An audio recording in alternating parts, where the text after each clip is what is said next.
আজকে আমি ঠিক করেই নিয়েছি, যা পরবো সব সবুজ, যা দিয়ে সাজবো সেটাও সবুজই হতে হবে। স্নান করে সবুজ রঙের জামাও পরে আমি হাজির তোমাদের সামনে। তারপর দিয়ে দিলাম সিরাম, যেটা ছিল ডট অ্যান্ড কি এর নায়াসিনামাইড 10% সিরাম। গুনে গুনে 4-5 ফোঁটাই দিয়ে নিলাম। তারপর এবার আমার হিরো প্রোডাক্ট আসছে, মানে ময়শ্চারাইজার। অন্য কোনো ময়শ্চারাইজার আজ পর্যন্ত আমার পছন্দের তালিকায় আসেনি।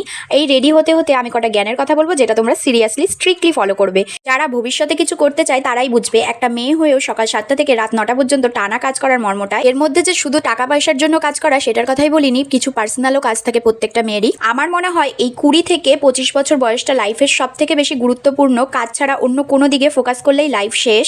আমি যখন কাজ করতে করতে খুব ক্লান্ত হয়ে যাই তখন নিজেকে এটাই বলি যে এই 20 থেকে 25 বছর বয়স, মানে এই 5টা বছর আমি যত পরিমাণে খাটবো, ঠিক বাকি 50টা বছর আমার লাইফে ততটাই সহজ হয়ে যাবে। অনেক বড় বড় স্বপ্ন দেখো আর স্বপ্ন পূরণ করার জন্য নিজেই খাটো, কারণ কেউ তোমার স্বপ্ন নিজে এসে পূরণ করে দিয়ে যাবে না। কথা বলতে বলতে দেখো সানস্ক্রিন দিয়ে নিলাম, একটা টিপও পরে নিলাম। আর তোমরা তো জানোই আমি টিপ পরতে কত ভালোবাসি। তারপর ওড়নাটাও ভাঁজ করে গলায় দিয়ে নিলাম। ব্যাস, আজকের মতো আমি রেডি। আর আমার চ্যানেলটা ভালো লাগলে লাইক, শেয়ার, সাবস্ক্রাইব করতে ভুলো না। টাটা।